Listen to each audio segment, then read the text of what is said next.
Hi, Jim here, just dropping in before this week's episode to tell you about my latest movie, The Apocalypse Box. It's a horror film and I'd love for you to check it out. If you go to apocalypsebox.co.uk, you can find all the links on where you can watch the movie. Right, let's get on with this week's episode.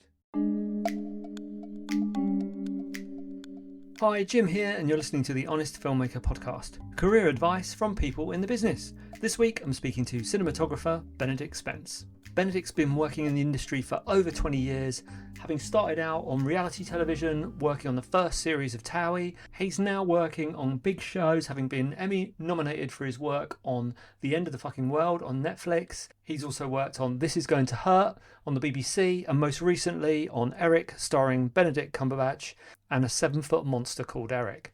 I talked to Ben about his career, how he got into the industry. We talked about some of the challenges of being a cinematographer. We talked about Eric and what it was like working with a 7-foot puppet on a television set. And we also talked about his tips for you to get into the industry. Enjoy. First of all, talk to me about how your route into the industry. Did you go to uni? How did you get into it? So I've been working for 23 years, 22, 23 years professionally, I guess. I started. Yes, I went to university, but I didn't do a film degree. I did a sort of TV production course, which essentially taught me how to make reality TV, documentary kind of stuff. So it definitely wasn't filmy. So I did that I started in 1999 and graduated in 2002. So that's 22 years of working as a freelancer after that. I got very lucky. I started working almost immediately after leaving that course. And here I am 22 and a half years later. Wowzers. And I noticed on your IMDb page that you did 4 episodes of Made in Chelsea. So what is that like? And is it just you just filmed the whole time? Is it all fake? Tell me what it's like as a camera person working on something like that. So I guess the longer version of that is, apart from it's mad how you can't change your IMDb stuff. There's so much on there which I'd love to scrub. But look, I think so. I actually did the first ever series of The Only Way Is Essex, Right. which spawned Towie, and it was the same director who went and did Towie. And I had some degree of and it's essentially it's the same setup. So I can speak probably more to Towie than I can. Let's go for it. More to The Only Way Is Essex than I can Made in Chelsea. But essentially those shows, and it felt like when we were making Towie, we were actually making something different and unique, and I think it still holds, and I think it's still being shot now potentially. Same with Made in Chelsea, but the idea was good. And my director JP Giampiera, he was very keen to shoot this reality show, but like you'd shoot a drama. So head sticks, lit. Every single scene was lit. How do those shows work? This has been 15 years since I've shot one of them, but essentially they're real people and their relationships are real, but the situation is produced. So you pile into some cafe in Chelsea or Essex or wherever it is. You bring 3 cameras in, one on a sort of 2-shot or a wide shot, and a couple of cross-shooting cameras. You boom out a couple of lights, so you've got upstage lighting in any kind of situation, and you sort of do a bit of lighting. You bring all the cast in. They call them cast, even though they're not really cast. They sit them down and they start them chatting, and they have them chat for like 3 hours or something like that. And then every now and again, the producers will run in and go, ask him about who you kissed last night. And then the producers all run out and we start turning over again. And they keep talking. And eventually they whittle down this 4 hours of fairly boring chat into 2.5 minutes of slightly less boring chat. Nice. I'm not trying to be rude to those shows because they were a real thing at the time. And it was really exciting to be on the sort of cutting edge of something fun. And that was at the end of my factual entertainment career. That was towards the end of my time shooting those, and it felt like we created something new and different. And I don't mean to belittle it at all, because I'm also completely thrilled that those shows still run and run. People watch it. Amazing DOPs who shoot it, and there's amazing directors who direct them, and they've got a very specific thing they do which didn't exist before we made the first series of Towie. So what was the project that took you from that style into being a DOP on sort of narrative stuff? So I don't think it was one single thing. I think if I split my career into three sections, each one say 7 and a bit years long, very approximately. My first sort of 7 years was doing faction entertainment.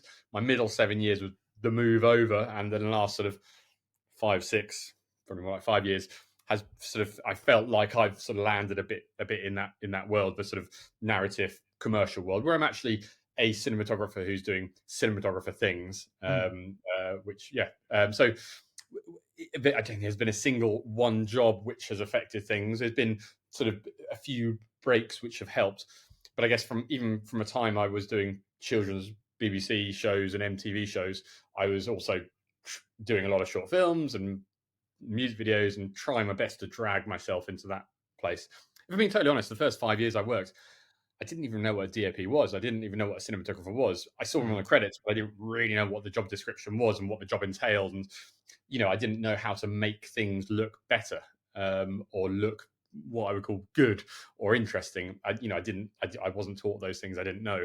So I sort of, the very first few years, I was just happy to be working. I had a camera on my shoulder. I'd go shoot Blue Peter, or I'd go shoot MTV Cribs, or whatever it would be, and I have a really good time doing it. And I didn't screw it up. So I sort of, I kept on getting called back.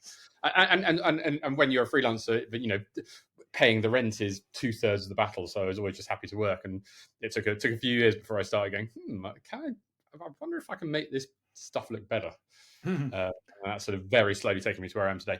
So essentially, one of the reasons I didn't do Chelsea fully was I was one of my early breaks, and one of the first drama sets I was ever on was I was a camera operator on the In-Betweeners movie. I don't know if you ever saw that. Right, did. Highest grossing British comedy of all time, I believe, still to this day. I was B-camera Steadicam operator for a D.O.P called Ben Wheeler, who's a very, very nice chap, and he got, I think that was 2010, I think. And actually, I think that's why I couldn't do more than a couple of episodes of the first series of Made in Chelsea.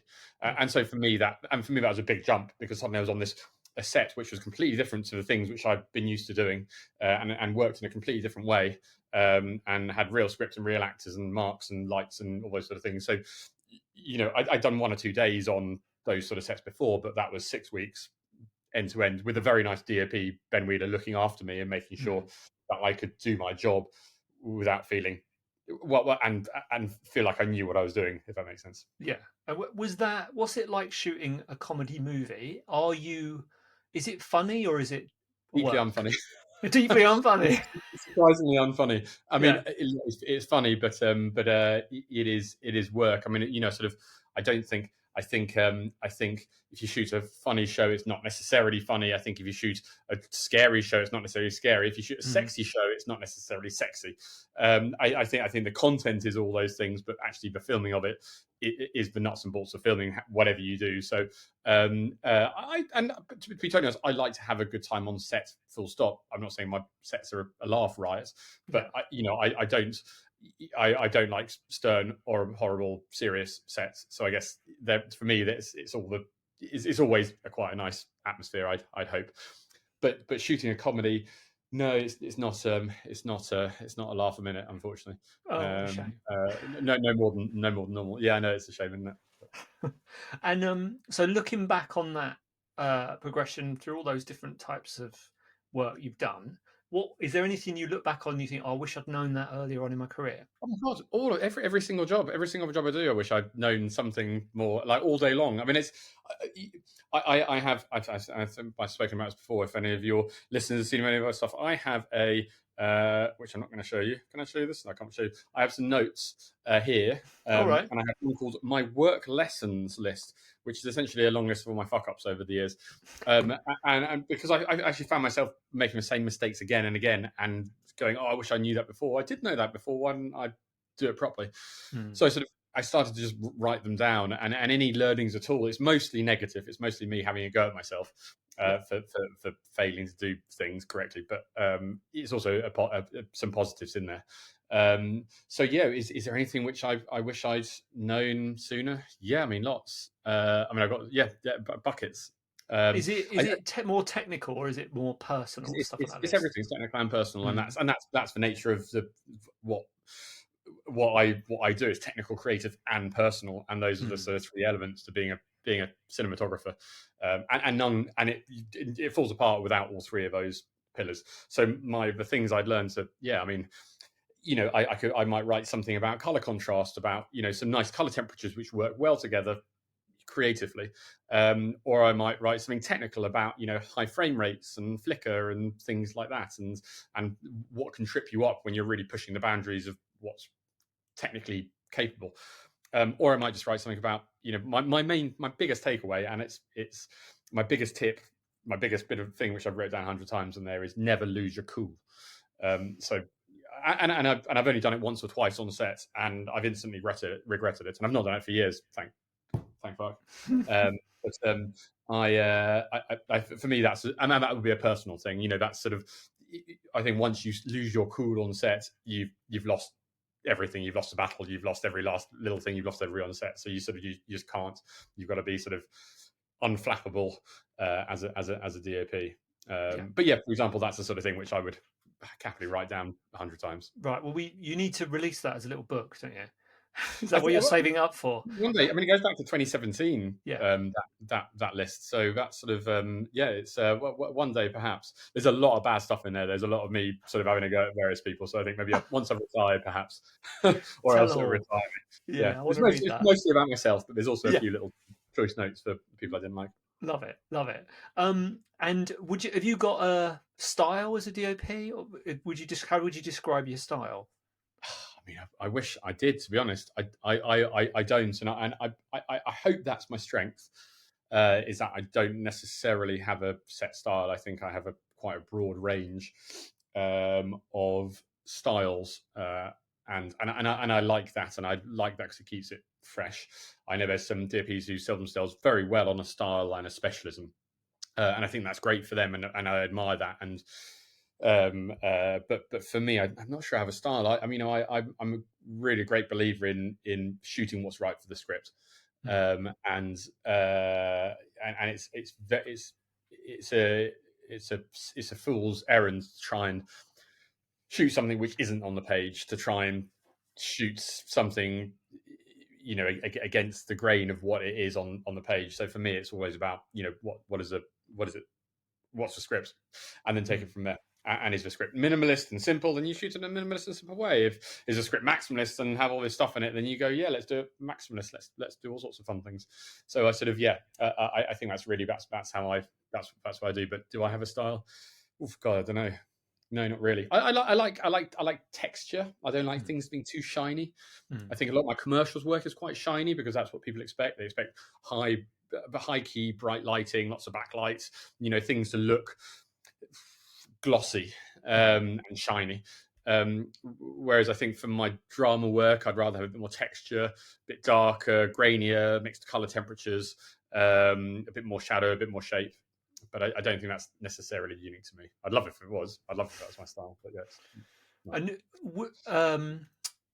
when you're obviously watching stuff yourself, is there anything you watch on TV? You don't have to name the project. Is there anything you see as a DOP that you go, I wish people wouldn't do that, or is this sort of a common mistake you see people make? Things which are overlit, I would call it overlit. Things which have got too many lights going and it's just too bright, and you're trying to sell some kind of dark, interesting, fancy world or something, name no names, and the whole thing is just bright and overlit and it looks like it was shot in a studio, and I just go, this doesn't feel real. There's no texture and life to this. That's generally from fairly experienced DOPs. However, you never know where the hand of the studios come in, and you never know where the hand of the clients come in, and you don't know who they're trying to please, and that's it's probably not how they'd want to do stuff, but they're just trying not to get fired on big shows. So I think that's sort of quite a roundabout way of explaining things. But I do, for me, it's if something's missing a bit of texture, if it's a bit too glossy, it bores me. I want shape and dimensionality and texture, and when I see that, I'm into something. And when I don't see that, I sort of get a bit bored and eye rolly, because I can see the hand of the DOP. So when I can see the hand of the DOP and the lighting and the lenses and the big swooping cameras and things like that, that's fine. But sometimes it just takes you away from a story. Yeah, no, I'd agree with that. That doesn't make sense. I mean, yeah, the only other thing which I see, and I'm happy to talk about this because it pops in my head. The thing I see day to day, which makes me deeply upset, is recessed ceiling lighting. I don't know if you've ever, if like put the big lights on, and then there's like 10 little recessed ceiling lights in someone's house. Every time I go in someone's house with that one, I go, guys, come on, please, this is awful. Please don't do that. That's an abomination of lighting. I know it's not on TV, but generally in life, Just general a lighting thing that winds you up. Yeah, recessed. every time I see recessed ceiling downlighters, it makes me really sad. Okay, that's good to know. So thinking of people who might be leaving uni now, because from my days at uni, everybody either wanted to be a DOP or a director. Didn't have a lot of sound people, but yeah, loads of people camera obsessed with camera equipment. So I'm sure there's probably a lot more people leaving uni now than there were when we left uni. What do you think the best route into the industry is for those people? What is my advice to people who are leaving university now? I mean, immediately we're in a bit of a tricky time right now. So be a bit patient. We've got sort of a really nasty combo of various things, and the industry is depressed. Back to our union, said there's sort of 50% of people out of work as of a month ago. So that's half of the industry is not working, which is pretty crap, and it's a really hard world to step into when you're just graduating. So bear with.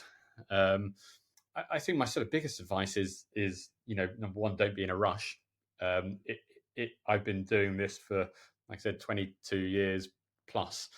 It's taken me all those 22 years to have the knowledge and understanding of what I do that I have now. It's that 2 decades. That's not measured in months or weeks or numbers of shoots. That's measured in decades, which is a really, really long time. And I think the jobs I do now, 5 years ago, I wouldn't have been able to do. I wouldn't have the understanding. So, it just takes an incredibly long amount of time. Some people it goes faster. Some people go slower. I figure mine's a sort of fairly slow progression, but I'm very lucky that it has been a progression. So take your time. Everyone's going to be keen. Everyone's going to want to get into it, and some people will. And that brings me to my second point, which is don't compare yourself to what other people's careers are doing. It's very easy, especially with things like social media, to look at other people's work and other people's careers, come out of university, a couple of years later, one of your, ex-student buddies has got an agent and is shooting commercials and stuff. And that sort of that feeling of jealousy is really poisonous to one's own agency in your career. Everybody's career operates at a different speed, and yeah, for years I've had issues with it. For years I was sort of torn up by jealousy that other people were getting these jobs, which why don't I get the job? I've been doing this for years and years and years. I know how to do this job. I wish if only I could do this job, my work would be fantastic and everything would be fine. And where's my opportunity? Where's my lucky break? It just takes a long time, and you'll get there when you're ready. But yeah, not to compare oneself to others is really hard, but is absolutely vital. Doubly so in this social media age. Definitely. And I noticed on your IMDb, you've done a lot of short films. You're sort of in between, dotted throughout the stuff that you've done. What keeps you going back to doing the shorts? I've actually not done many shorts in the past couple of years, but I mean, I sort of, but I've done dozens and dozens over the years. Some that have had some degree of success, some which haven't. One which was nominated for a BAFTA for best British short film a few years ago. I think it was 2019 or 2020. They're sort of they're quite enjoyable, and there's a challenge. And even when you're sort of doing bigger jobs which have sort of enormous budgets, to go back down to something which has got absolutely fuck all money is quite nice and challenging. And those limitations can feed into a sort of a discipline or a look quite well. So but I sort of they're just quite fun. They're quite low stress as well. After getting off a massive job, so it allows me to do what I like to do, but having to think a bit outside the box, not just with throwing money at it. And they're generally with nice people. I don't do them with not nice people. And like I said, sometimes they go somewhere, sometimes they don't. There's always something I get out of it. Also, it's because I love doing what I do as well. I mean, I do it for free. Don't tell my clients this. I do it for free if I wasn't getting paid to do it. But luckily I do.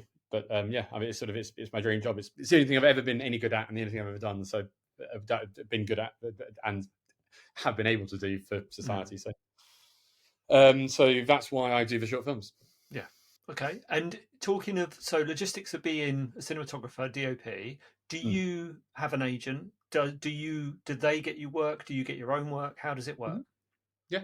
So if I've been working for say 22 years, I've had an agent for the past 6. I think I have a UK agent, Vision Artists, who I've been with for 5 or 6 years, 6 years, something like that. And I have a US agent who I've been with for about 3 years, Innovative Artists. I agents are so I spent so 3/4 of my career without an agent, looking after my own diary, looking after my own billing. As such, I think I'm quite good at it because I've screwed it up enough times over 15 years to get better at it. When you get an agent, I think people are often obsessed with the idea of, I was going to get an agent. Agent's going to sort everything out. The agent's going to do this for me. The agent's going to do that for me. It's not as simple as that. If only it were as simple as that. An agent's not there to necessarily get you the work. They're there to get you some work, but also there to look after you with your current clients. Really, your work gets you the work. And agents definitely sell you, and Vision have been amazing. They've definitely got me in lots and lots of places. They have absolutely got me work. But that's also combined with my abilities getting better as well, and they've got more work of mine to show off and get me jobs. So it's not necessarily, it's not the most important thing. I feel, Jim, there's sort of, as the years have progressed, there's not been many big breaks. I don't think there's been any huge breaks at all. But what you find is all these little things: getting an agent, getting a US agent, getting a US visa, getting a BSc membership like I've got, getting an Emmy nomination like I've got, all which actually on paper feel like big old things, but they kind of just little tiny building blocks, and they slowly build up and build up and build up and build up. And I'm not trying to belittle all these things, but none of them. You don't wake up one morning and the phone starts ringing Steven Spielberg. It's sort of all these sort of things again sort of gradually build up, and again it's because one's career is measured in decades. So these sort of things are little building blocks, and so my agents, who I love to pieces, were just another building block of that, and then that becomes a relationship as well, which, like I said, absolutely love my agents at Vision. If there's a problem, I phone them up. I was on the phone to them this morning about a tricky political thing I had to do with a job. They looked after it, and and that means I don't have to worry about it, and that's fantastic. So there's lots of things. They definitely do sell people, and they definitely do get people jobs, but you've also got to kind of sell yourself, and you've also got to kind of get your own jobs as well, and your work is what breeds the jobs. Yeah. My US agents, they're a different kettle of fish. They're mostly about drama, and those guys work hard. I'm not saying my UK agents don't work hard, but the US agents are on the phone, banging away on the phone to producers, going, meet with Ben, do this, do that, and they're real sort of hustlers. And I really like them as well. They're sort of in America, they're a sort of mid-size agency, which I think is, compared to the UK, if they were in the UK, they'd be the biggest agency in the whole of the UK. So the market over in America is vastly different. A sort of very much mid-sized agency in America dwarfs anything we have over here in the UK, which is always shocks me when I see that. But the important thing for me about agents is it's a relationship, and you'd hope it would last all your career, or vast chunks of your career. And it's important to have people who you like representing you. Yeah, I would say. So talking of leading on to work and onto Eric, I've got to talk to you about Eric. So how did that job come up? So Eric, which came out in the start of this year, or in May or something like that, on Netflix. That was a good friend of mine, Lucy Forbes, who's a director. She called me up for that. She sort of been asked to direct this series, and I'd been talking to her about it, and it sounded really exciting. And she said, "Do you want to come along and shoot it?" And I was like, "Yeah, of course." I mean, it sort of is that it is that simple, really. Yeah. I sort of again, relationships. I've known Lucy for we've been working together for 15 years, something like that. We used to do factual entertainment together a long time ago. We used to shoot a show called Orange Playlist, which was Jane Middlemiss asking people what their playlist of their life was. So sort of it's quite a sort of that relationship is very long lasting. We both come from that same world. In the past 5 or 6 years, Lucy's had a good degree of success in drama, and I'm very lucky that she's taken me with her, and I've tried to support her as well. So Eric was sort of the fourth drama we did together, I think, or the fifth drama we've done together. And so, of course, when she said, "Do you want to go shoot this crazy TV show set in New York?" I was like, "Yeah, great, let's do it." Let's do it. And do you, because obviously, well, I don't know if this is obvious or not. I'm assuming each thing you do has got a bigger budget, or as you've gone up, has it? It feels that way in the past 5 years, and that's the past 5 years is certainly where I feel like I've had the most sort of progression in my career. It's a sort of hard thing to pin down on because I'm right in the sort of bleeding edge of it, I guess. So does with the fact that it goes up with money, do you, if Lucy says, "Oh, I want to use Ben for this," is she just going to producers going, "Look, here's the stuff he's done, worked with him before, love him, let's do it"? Or is there any element of you having to convince anybody that you're the man for the every job? stage of the way you have to convince people, really. Every stage of the way you have to sort of pitch for the job, so you have to do some kind of meeting for it. Eric was very slightly different for various reasons, but yeah, essentially every job I've done with Lucy, I've had to pitch to the writers, the execs, production company, etc. And that is part of the process, and that's sort of a thing which I'm quite new to be honest. In that I've had a camera on my shoulder for 20 more than 20 years, probably 25, 30 years or something stupid like that.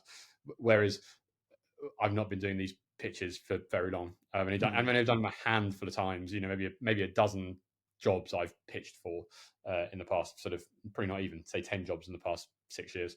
So, it's something which happens irregularly, and it's something which I find is quite stressful as well, because you've got an hour to talk to the director and the execs, and you've got to get over what you feel about their projects, and you've got to do it in a way which makes sense and doesn't make you look like an asshole or an idiot. Yeah. Have you got any tips for that pitching? Anything you think would help someone else in that situation?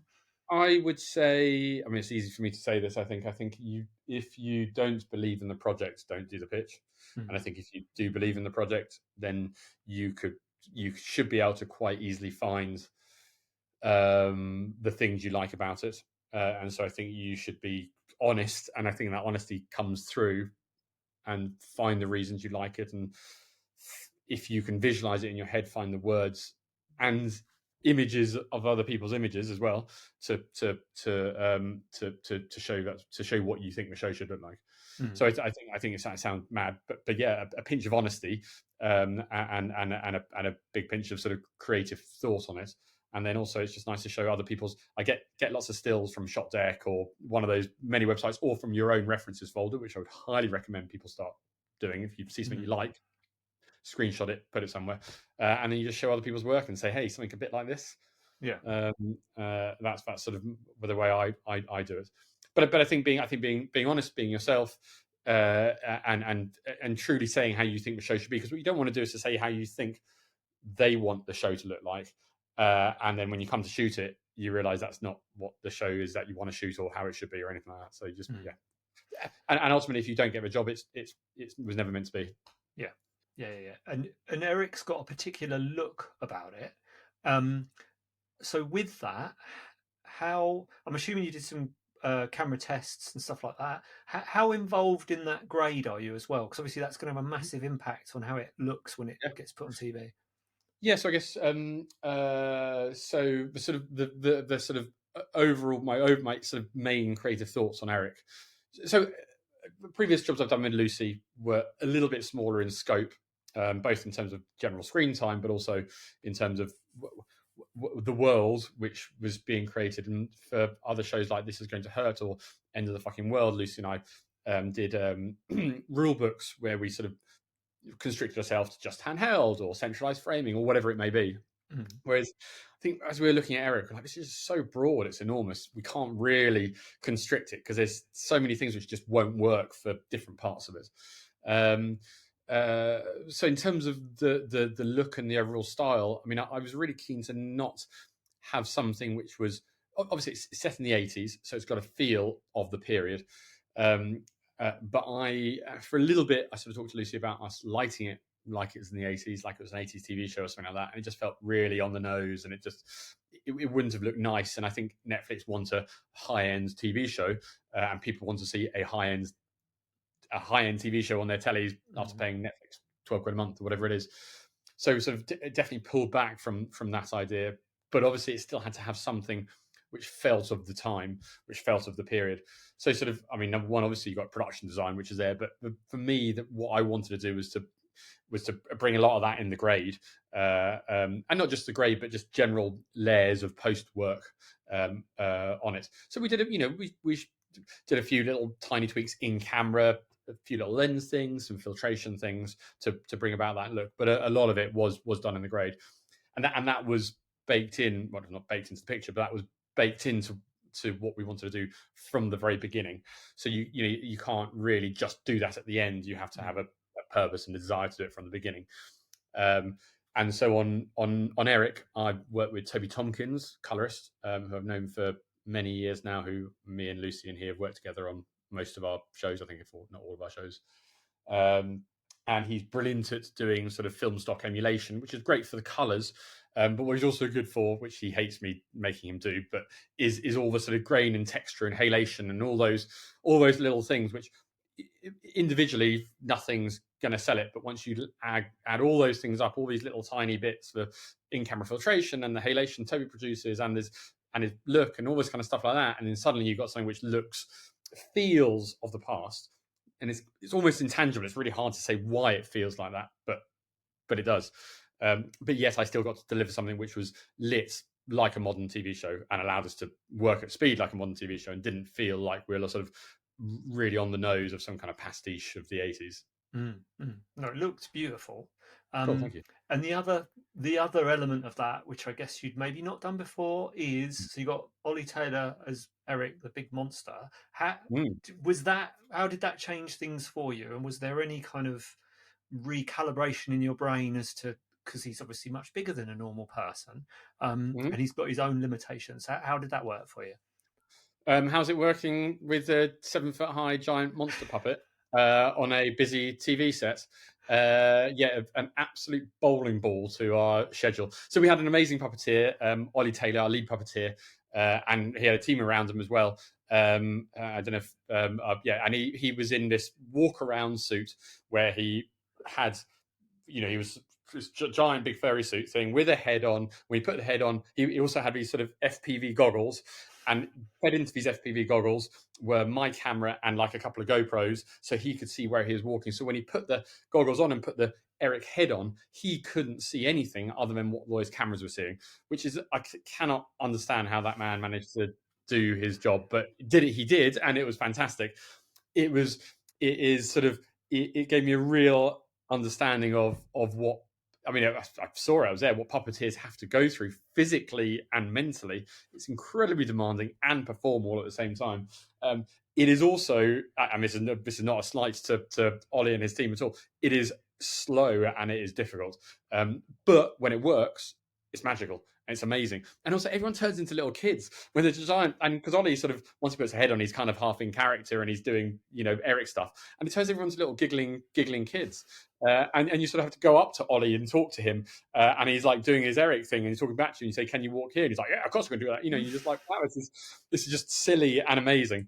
So what was it like? It was sort of, we all knew it was going to be tough. But I think once we started filming, we're like, oh wow, well yeah, this is really, really tough. Essentially, I think every show you do has a sort of a thing, I find, which is you go, oh wow, okay, that's really hard. Like for example, on This Is Going to Hurt, which is a show about a junior doctor, which Lucy and I shot in 2021. We had lots of prosthetics. There's lots of women giving birth. There's lots of operations. We had like sort of 10 days in this operating theatre with all this sort of fake stomachs and guts and all sorts of stuff like that, and that was so complicated.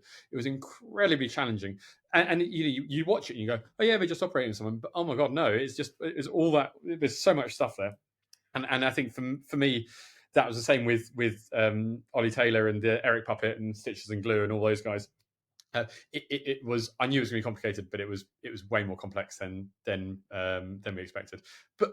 But what you get is this magic. You get the magic of Eric, of a real. And there's no CGI in there at all. There's not even CGI tidy up. I don't think it's all real. It's all in camera, and it makes it really exciting. I wish there was more Eric in it. To be honest, I was sort of sad that they didn't put more in, or didn't have more in. But anyway, that's maybe for Eric too. But it was worth it just to see Doctor Strange and giant puppet snorting coke in a bathroom toilet, then going dancing and then having a fight. I mean, that was it for me. That ticks all of my boxes for any sort of Netflix drama. I hope you enjoyed that episode. If you'd like to hear from more industry professionals, how they got into the business and how you can do the same, or you just want to listen to some cool stories from movie sets around the world, then please do subscribe to the Honest Filmmaker podcast.